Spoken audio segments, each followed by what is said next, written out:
नमस्कार मंडळी, श्री स्वामी समर्थ.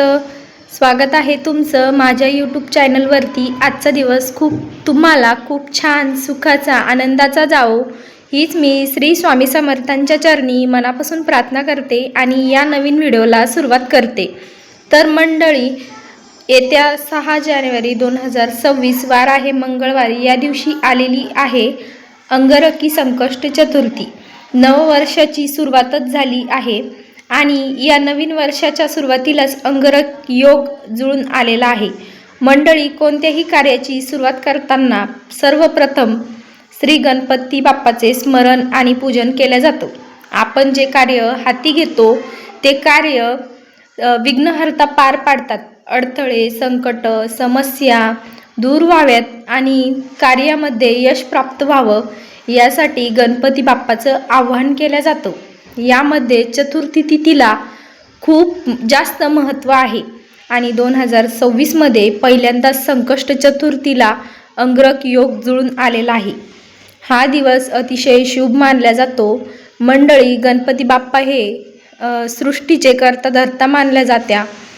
ते बुद्धीचे देवता आहेत आणि अंगारकी चतुर्थीच्या दिवशी गणेशाची मनभावाने आराधना केल्यास व्यवसायात, करिअर, शिक्षण, नोकरी या सर्व क्षेत्रात प्रगती होते. जर तुमच्या आयुष्यात सतत समस्या असतील, अडचणी येत असतील, संकट दूर होत नसतील तर या संकष्ट चतुर्थीपासून तुम्ही व्रत देखील सुरू करू शकतात.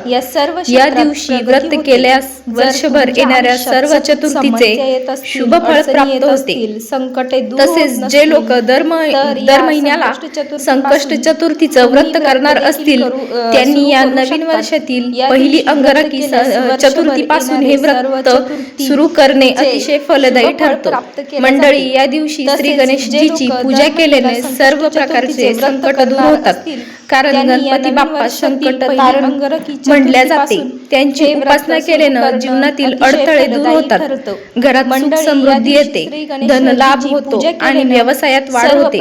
विशेष म्हणजे आईने हे व्रत केले किंवा उपाय केल्यास मुलांची भरभरून प्रगती होते अशी धार्मिक मान्यता आहे.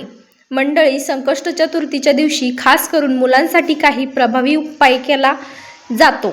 कारण गणपती बाप्पा हे बुद्धी आणि ज्ञानाचे देवता आहेत आणि म्हणूनच या व्हिडिओमध्ये मी तुम्हाला एक अतिशय प्रभावी, शक्तिशाली आणि खात्रीशीर असा उपाय सांगणार आहे. मंडळी, मंगळवारी अंगारकी संकष्ट चतुर्थीला तुम्ही एक वेळा उपवास केला नाही तरी चालेल, पण प्रत्येक आईने आपल्या मुलासाठी इथे एक दिवा लावायचा आहे. हा दिवा लावल्यानं मुलांचे दोष, संकट, अडचण, विघ्न दूर होतात, अभ्यासात प्रगती होते, नोकरी, व्यवसायात यश मिळतं आणि मुलांची प्रत्येक इच्छा पूर्ण होते. हा दिवा कुठं लावायचा, कसा लावायचा, कोणत्या वेळेला लावायचा याची संपूर्ण माहिती मी या व्हिडिओमध्ये देणार आहेत. म्हणून व्हिडिओ शेवटपर्यंत नक्की बघा आणि चॅनलवर नवीन असाल तर सबस्क्राईब करा, जेणेकरून नवीन व्हिडिओची नोटिफिकेशन सर्वात आधी तुम्हाला मिळेल. चला तर मग व्हिडिओला सुरुवात करू. या महत्त्वाच्या माहितीकडे वळूया. मंडळी, हा उपाय तुम्हाला मंगळवार 6 जानेवारी 2026 करायचा आहे. या दिवशी अंगारक योग निर्माण झालेला आहे. हा उपाय तुम्ही सकाळी 9:30 ते 10 वाजण्याच्या आत किंवा संध्याकाळी 6 ते 9:30 या वेळात करू शकता. हा उपाय घरातील लहान मुलांपासून ते मोठ्या मुलापर्यंत आणि मुलं मुली दोघांसाठी करता येतो. मंडळी, काही लहान मुलं हट्टी असतात, चिडचिड करतात, काही मुलं सतत आजारी पडतात, जेवण सोडून देतात, बाहेरची नजर लागते, तर काही मोठी मुलं अभ्यास करत असूनही लक्ष लागत नाही. काही वेळा असं होतं की मुलं खूप हुशार असतात पण अचानक त्यांचा अभ्यास सुटतो, मोबाईलमध्ये जास्त लक्ष जातं, नोकरी मिळत नाही, विवाह जुळून येत नाही. काही मुलं बाहेरगावी शिक्षणासाठी असतात, त्यांच्या यशासाठी देखील आई वडील घरी राहून हा उपाय करू शकतात.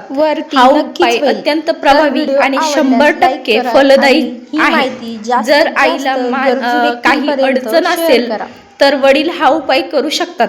मुलं मोठी असतील तर त्यांच्याकडून उपाय करून घ्यावा. गणपती बाप्पा हे सुखकर्ता, विघ्नहर्ता, मंगलकर्ता आणि विद्येचे देवता आहेत. त्यांना कठीण नियम लागत नाही, फक्त भक्तिभाव लागतो. मातीचा एक दिवा लावायचा. त्या दिव्यामध्ये मोहरीचं तेल घालून दुहेरी वात वापरायची, कारण दुहेरी वात ज्ञान आणि प्रगतीचं प्रतीक मानल्या जाते. दिवा लावण्यापूर्वी त्यात 5 काळे मिरे टाकावेत, जे नकारात्मक ऊर्जा दूर करून मुलांच्या आयुष्यातील अडथळे कमी करतात. त्यानंतर आईने शांत मनाने बसून आपल्या मुलांचे नाव घेऊन मनापासून प्रार्थना करावी.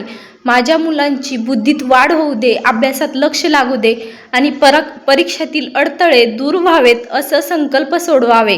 हा दिवा श्रद्धेने लावल्यास मुलांची स्मरणशक्ती आणि एकाग्रता वाढते, अभ्यासात लक्ष लागायला लागते, भीती आणि ताण कमी होतो, तसंच परीक्षेत येणाऱ्या अडचणी दूर होऊ लागतात.